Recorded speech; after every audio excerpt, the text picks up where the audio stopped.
उत्तर प्रदेश के पूर्वांचल की एक घटना है। पुरानी बात है। एक महिला की विधवा पेंशन का मामला था। उसका पति जो कि ट्रक ड्राइवर था वो बीमारी के चलते मर गया और उसके बाद शुरू हुआ उस गरीब महिला की विधवा पेंशन का संघर्ष। और इस संघर्ष में सरकारी कर्मचारी, गांव का प्रधान, गांव के सचिव, साथ ही प्रधान के दलाल, सरकारी कर्मचारियों के दलाल सहित करीब 2 दर्जन लोगों ने उसकी बहुत ही नैतिक और मानवीय आधार पर मदद की। इस मदद का जो परिणाम था वो उस दिन आना सामने हुआ जब पता चला कि वो महिला HIV पॉजिटिव है। क्योंकि उसका पति HIV से मरा था, वो महिला खुद HIV पॉजिटिव थी और जो उसकी मदद की गई थी विधवा पेंशन के लिए, उस महान मदद के चलते करीब 2 दर्जन लोग और HIV पॉजिटिव हुए। देश बड़ा अलबेला है और यहाँ बड़े बड़े कांड छोटी छोटी जगहों पर कब कैसे हो जाते हैं वो अखबारों में जगह भी नहीं पा पाते। राम राम, मेरा नाम अजय सिंह। स्वागत है आपका मेरे YouTube चैनल भसड़ पर। प्रज्वल रेवन्ना इस समय चर्चा का विषय बने हुए हैं देश भर में, खासतौर पर सोशल मीडिया पे बहुत ज़्यादा। कोई कह रहा है उनके 10,000 वीडियो हैं, कोई कह रहा है 10 लाख हैं, कोई कह रहा है 1,000 हैं, जिसमें वो ये कर रहे हैं, वो कर रहे हैं। कुल जमा जब धुआं इतना है तो ये सुनिश्चित है कि कुछ आग भी होगी ही। अब आग कितनी है दरअसल वो किसी को पता नहीं है। और जब ऐसी आग और धुआं होता है और वो भी चुनाव के मौसम में होता है तो उस पर चर्चा पर्चा बड़ा स्वाभाविक चीज़ है। और जो विरोधी होते हैं उनके लिए गोल्डन चांस होता ही है। वैसे विरोधी की कैटेगरी में किसे गिना जाए, क्योंकि प्रज्वल रेवन्ना के दादाजी को प्राइम मिनिस्टर बनाने वाला कौन था ये भी देश जानता है। अभी कुछ ही दिन पहले उनके पिताजी को मुख्यमंत्री बनाने वाला कौन था, जिन दिनों का ये कांड है उस समय उनके पिताजी जो थे HD कुमारस्वामी साहब, वो मुख्यमंत्री रहे थोड़े दिनों के लिए। और भाजपा विरोध के नाम पे उन्हें मुख्यमंत्री बनाया किसने था, बात ये भी गौर करने वाली है। खैर, इन सारी चीज़ों से प्रज्वल रेवन्ना का अपराध किसी भी स्तर पर कमतर नहीं हो जाता। प्रज्वल रेवन्ना को उनके किए गए अपराध के लिए दंडित किया ही जाना चाहिए। इस बात में किसी को कोई दो राय वाली बात नहीं है। इस बात को लेकर किसी के दिमाग में कोई संशय नहीं है, फिर वो किसी का समर्थक हो, किसी भी दल का हो। एक आम आदमी के तौर पर किसी के दिमाग में इस बात में संशय नहीं कि प्रज्वल रेवन्ना को दंडित किया जाना चाहिए और वो दंडित होगा। लेकिन सवाल ये है कि जो नैतिकता की दुहाई दे रहे हैं उनकी अपनी नैतिकता कितनी है, वो कितने नैतिक। मुझे 4 दिन पहले का जुम्मा 4 दिन जो कहते थे ना, उन 4 दिन पहले का संदेश खाली कांड याद आता है। कोई मुझे याद करके बताए कि कांग्रेस ने, समाजवादी पार्टी ने या और जो ये विपक्ष के गठजोड़ वाले लोग हैं उनमें से कितनों ने संदेश खाली को लेकर के प्रेस कॉन्फ्रेंस की थी, संदेश खाली के अपराधियों को दंडित करने की बात कही थी। संदेश खाली की विक्टिम खुद से सामने आई थी, उन्होंने मामला प्रकाश में लाया था। प्रज्वल रेवन्ना कांड के कितने विक्टिम सामने आए हैं इस बात को भी देखा जाना चाहिए। लेकिन संदेश खाली पर मुंह पे टेप लगाकर, आंखों पे काली पट्टी बांधकर पूरा प्रतिपक्ष मौन धारण किए हुए था। शायद संदेश खाली में जो महिलाएं थीं उनके लिए नैतिकता के पैमाने बदल जाते हैं, या शायद वहाँ के जो अभियुक्त थे उन्हें अनैतिकता का अधिकार मिल जाता है, संवैधानिक तौर पर भी और मजहबी तौर पर भी उन्हें यह हक मिल जाता है कि वो अनैतिकता करें, खासतौर पर जब महिलाएं हिंदू हों। किससे इससे आगे भी है। अगर नैतिकता का ढोल फाड़ने पे मैं यहाँ उतर आऊँ और सारे किस्से सुनाने बैठ जाऊँ तो किस्से बहुत हैं। टिकट वितरण किस तरह से किए गए हैं पार्टियों में, उनके भी किस्से हैं। एक सिटिंग चीफ मिनिस्टर के कपड़े किस तरह से फाड़े गए हैं, किस्से वो भी है। भरी सभा से लड़के हैं, लड़कों से गलती हो जाती है, उन बयानों के भी किस्से हैं। रामपुर तिराहा पर बलात्कार को पॉलिटिकल टूल बनाए जाने के भी किस्से हैं। किस्सा वो भी है जहां एक बहुत बड़े नेता जो आजकल उत्तर प्रदेश में जेल में सड़ रहे हैं अपने कुकर्मों के चक्कर में। और उन्होंने एक बड़ी सुप्रसिद्ध इम्पोर्टेड उम्मीदवार आई थी उत्तर प्रदेश में चुनाव लड़ने के लिए, और जब वो अपने हेलीकॉप्टर से उतरी, वहाँ पे मौके पे काफ़ी सारे लोग, उनके कई समर्थक नेताजी के मौजूद थे। और उसके बाद वो दिव्य सुंदरी को गाड़ी में ले जाके उन्होंने क्या किया था, वो नैतिकता का किस्सा भी आपको, अगर आप दूसरे चरण की कुछ सीटों पे, जो मुस्लिम बहुल सीटें कही जाती हैं, वहाँ जाके पूछेंगे तो बड़ा चटखारे लेके सुना दिया जाएगा कि उस दिन क्या किया गया था। अभी कल ही कांग्रेस के एक बहुत बड़े नामचीन उम्मीदवार की घोषणा हुई है, उनकी पुत्री के विवाह में क्या हुआ था, ये किस्सा भी आपको उत्तर प्रदेश के इस ब्रज के इलाके का कोई भी व्यक्ति सुना देगा कि ठीक विवाह से पहले क्या किया गया था। नैतिकता वहाँ भी नहीं थी। आरोप तो विपक्ष के सबसे बड़े नेता, कम से कम विपक्ष उन्हें सबसे बड़ा नेता मानता है, हम माने या ना माने, हम उन्हें भाजपा का स्टार प्रचारक कह देते हैं, उनके ऊपर भी इसके लगे हैं और कभी उसकी विधिवत जांच भी नहीं हो पाई कि आखिर सुकन्या देवी कौन थी, कहाँ गई, उसके साथ क्या हुआ, इस बात का कभी खुलासा नहीं हो पाया। बिहार में एक बड़े अधिकारी की पत्नी के साथ क्या क्या किया गया था तत्कालिक मुख्यमंत्री के सालों द्वारा, एक किस्सा वो भी है। तो नैतिकता की दुहाई जब इस तरह के मुद्दों पर कोई देता है तो उससे ज़्यादा हास्यास्पद कुछ होता नहीं। मैं किसी प्रज्वल रेवन्ना का समर्थन नहीं कर रहा हूँ, लेकिन मैं इस नैतिकता की दुहाई पे जब दी जाती है तो मुंह पे थूकने की इच्छा होती है। गर्दन तक अनैतिकता में धसे ये लोग किस मुंह से नैतिकता पर बात करते हैं।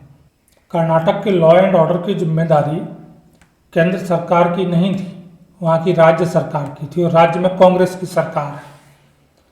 प्रज्वल रेवन्ना का बेंगलोर से कैसे निकला, इसकी जवाबदेही राज्य सरकार की है, कर्नाटक राज्य सरकार की है कि उसे समय रहते गिरफ्तार क्यों नहीं किया गया। गिरफ्तार करने की जिम्मेदारी देश में बैठी प्रधानमंत्री की या देश की सरकार की नहीं थी, वहाँ सेना नहीं भेजनी थी गिरफ्तार करने के लिए।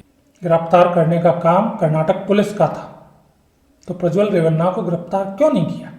अब उसके अपराध के लिए ढोल पीटने से बेहतर होता कि उसे पहले समय रहते गिरफ्तार किया जाता, लेकिन उसे आराम से भागने दिया गया। तराजू पर नैतिकता देश की जनता की भी है। मैं आपको आज गारंटी देता हूं कि प्रज्वल रेवन्ना अपना चुनाव जीतेगा, क्योंकि उसकी अनैतिकता से उसके सजातीय वर्ग को कोई फर्क नहीं पड़ता। उत्तर प्रदेश में समाजवादी नेताओं द्वारा, SFI कुनवे द्वारा क्या क्या अनैतिक व्यवहार किस किस के साथ किए गए, इस बात से उत्तर प्रदेश के समाजवादी के यादव वोटर्स को कोई फर्क नहीं पड़ता। बड़े लोग बड़ी बातें कह के वो बड़ी आसानी से इसे नकार देंगे और उल्टा चटकारे लेके इन किस्सों को और सुनाएंगे, तो नैतिकता घड़ी करके ताक पे रख दी जाती। और ये सिर्फ एक पार्टी के वोटर के साथ नहीं है, ये प्रत्येक पार्टी के वोटर के साथ है। मुझे कोई ब्राह्मण नहीं दिखा आज तक जिसने नारायण दत्त तिवारी की जो एंटोनियाबाजी होती है उसको लेकर के उन्हें घृणित कहा हो, उनकी आलोचना की हो। बड़े आराम से बताएंगे तिवारी जी तो बुढ़ापे में भी बड़ा तिवारी बाबा। और ये किसी एक जाति एक व्यक्ति की स्थिति नहीं है, हर जाति हर व्यक्ति की स्थिति यही है। नैतिकता की इस वाहियात थ्योरी में कहीं भी वोटर या राजनीति को प्रभावित करने की क्षमता है नहीं, और इस सच्चाई को कोई नकार नहीं सकता। अन्यथा संजय गांधी जो थे उनके हरम के विषय में कौन नहीं जानता। आज तक कभी बता दीजिए कि संजय गांधी के इस पहलू पर चर्चा भी हुई हो कहीं मेन स्ट्रीम मीडिया में, अखबारों में। प्रधानमंत्री के बेटे थे और हर अनैतिकता में लिप्त थे, अनैतिकता की पराकाष्ठा थे, लेकिन ऐसे लोगों की कोई कमी नहीं है। कह रहे अरे वो मरते नहीं तो देश कहीं का कहीं होता, देश कहीं का कहीं नहीं होता, देश कहीं का कहीं होता। उस स्तर का अनैतिक व्यक्ति था वो।